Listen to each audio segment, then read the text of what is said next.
Vous avez déjà un client? Alors pourquoi s'embêter à créer un budget prévisionnel? Eh bien tout simplement parce que c'est une étape clé lors de la création de votre entreprise. En effet, ça va venir vérifier la crédibilité de votre projet et le fait qu'il soit viable.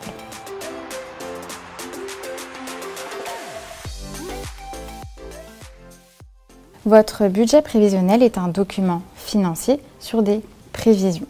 En effet, si vous devez financer votre société auprès d'une banque ou convaincre des partenaires, des futurs associés, des fournisseurs et potentiellement des clients, il faut que cette partie budgétaire soit validée pour les mettre en confiance. Généralement, un budget prévisionnel est fait sur 3 ans, parfois il peut aller même jusqu'à 5 ans. Cette partie sera analysée à la loupe par vos interlocuteurs. Il va falloir être le plus précis possible et donc le plus factuel possible.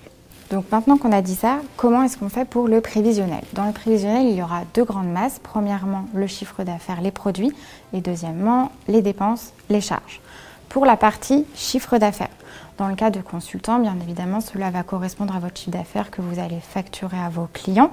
Dès le début de la société, vous pouvez déjà avoir une notion peut-être des premiers clients et au fur et à mesure, voir le nombre de clients que vous pouvez acquérir sur les premiers mois ou les premières années.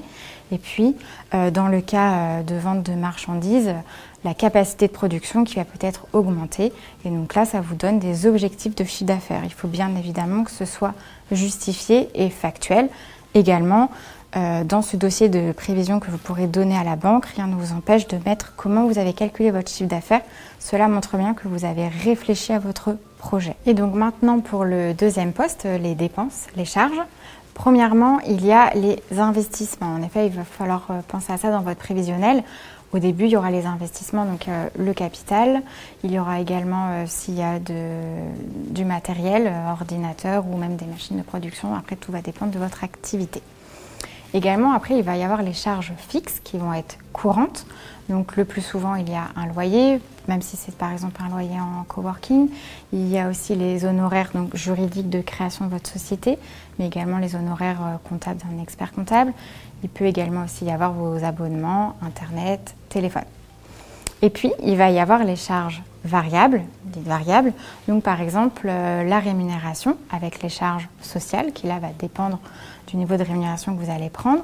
Donc, le plus souvent, il faut savoir que pour 100 € de rémunération, il y aura 45 € de charges sociales. Donc, c'est une approximation, mais bien évidemment, c'est complètement la fourchette au niveau de la réalité. Donc, là est par exemple l'intérêt d'un prévisionnel pour un consultant. Avec un niveau de chiffre d'affaires, on va pouvoir valider un niveau de rémunération et donc également les charges sociales qu'il faudra prendre en compte. Ensuite, le prévisionnel, il faut le voir également dans un deuxième temps. Il va être en effet un véritable outil de gestion parce qu'il va vous permettre de valider l'accomplissement des objectifs mis dans le prévisionnel. Le plus souvent dans un prévisionnel, la première année, il va y avoir un niveau de chiffre d'affaires assez faible, des rémunérations assez faibles et le but c'est que la 3e année du prévisionnel soit vraiment une année où l'entreprise fonctionne pleinement avec un chiffre d'affaires complet et un objectif de rémunération totale. Donc vraiment de comparer les chiffres réels avec les chiffres du prévisionnel, cela valide la mise en place des objectifs et que tout se passe bien dans vos premières années de création d'entreprise. L'exercice de l'établissement d'un prévisionnel est donc essentiel pour votre réussite de demain. C'est pourquoi vous trouverez en lien de cette vidéo une trame de prévisionnel. Bien évidemment, nous vous conseillons vivement de le valider et de le faire accompagner d'un expert comptable afin de valider vos options et également de crédibiliser votre prévisionnel auprès d'une banque. Et surtout, si vous avez des questions, n'hésitez pas à les laisser en commentaire sous la vidéo et à très bientôt sur notre chaîne.